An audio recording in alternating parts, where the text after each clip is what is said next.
despite mounting pressure on the chief of the Met Police, Sir Mark Rowley, to cancel tomorrow's pro-Palestine protest, it is still going ahead. Even the Prime Minister cannot convince him to stop the march. Now, both Prime Minister Rishi Sunak and Home Secretary Suella Braverman have been very clear that they do not want the pro-Palestine march to go ahead tomorrow, and they can't convince Sir Mark Rowley, the Chief of the Met Police, to stop the march. Now, Suella Braverman put out a very damning article in the Times, which she has been criticised for not fully passing it through number 10 and for calling the march a hate march. But what she does get absolutely right is that the police have double standards when it comes to policing protests. She said there is a perception that senior police officers often play favourites when it comes to protesters.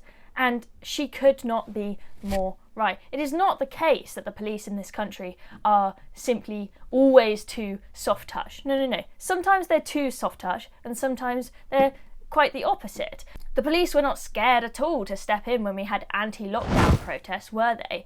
The police we've seen recently went after a woman simply for praying outside an abortion clinic and insisted that it wasn't illegal and it wasn't allowed and she had to move on. That kind of protest, simply silently praying outside an abortion clinic, apparently isn't allowed to go ahead, but a huge pro-Palestine march on the day of Remembrance Day is allowed to go ahead. Sounds like double standards if you ask me, and you'll be attacked for sitting on a bench in lockdown having a coffee with a friend, but then calling for violence, inciting violence by shouting jihad on the streets of Britain and singing From the River to the Sea in the masses, the police just stand there and do nothing. That's absolutely fine, apparently. So Suella Braverman is absolutely right that there are double standards and there are huge problems in the police. Now, I will give Sir Mark Rowley some credit when he says that they do not have the legal power to stop the march,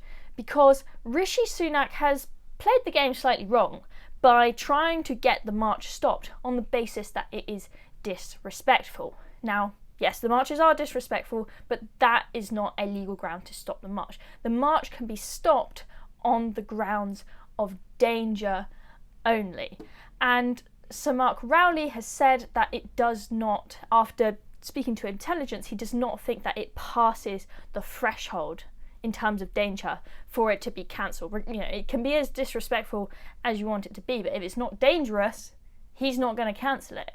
Now, even though the intelligence apparently says that the march is not going to be dangerous, I disagree. Now, the question is, why is it so dangerous on Remembrance Day as opposed to the other 364 odd days of the year?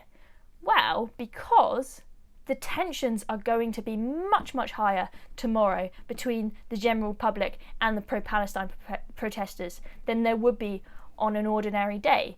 The general public who are out there to pay respects for the people that lost their lives to fight for this country, to fight for our freedoms, including the freedom to protest that the pro-Palestine lot seem to have. Those people are going to be absolutely outraged by any of the pro-Palestine lot who come along to try and disrespect our fallen heroes. So inevitably, tensions are going to be much, much higher. The chances of a dangerous situation occurring are much, much higher than any ordinary day. So in my eyes, it should be cancelled on the grounds of safety. I don't think this is particularly anti-free speech, given that they've got 363 other days of the year aside from this weekend when they can protest. So it's not like they don't have a voice at all. We're just saying not on this day. It's going to be downright dangerous, if you ask me. And so why are the Met Police not banning the protest? Well, it could be perhaps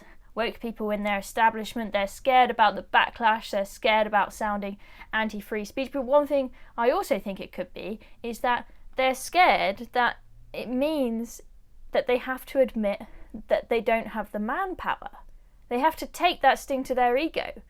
Because if they ban it on the grounds that it can't be controlled, that suggests that they are incompetent, that they can't control a crowd. So I'm not sure the Met Police are going to like that. So the march is going ahead. The Met Police claim that they're going to keep it under control by bringing in 1,000 extra officers. Just because you have more police on the streets doesn't mean that they'll be able to keep it under control. We've seen what's happened at other pro-Palestine protests, police have been there but have literally just stood by whilst people are climbing all over statues because the police, A, are cowards and don't want someone who's got their phone out filming them to put it on the internet and call them a racist, but also the police, they're not being given clear instructions as to what powers they are and are not allowed to exercise in these protests. The police said they didn't have the powers to pull people off the statues, so I don't see the police keeping it under control. If they manage to keep it under control, great, but I wouldn't get your hopes too high. Have you got what it takes to be a reasoned presenter?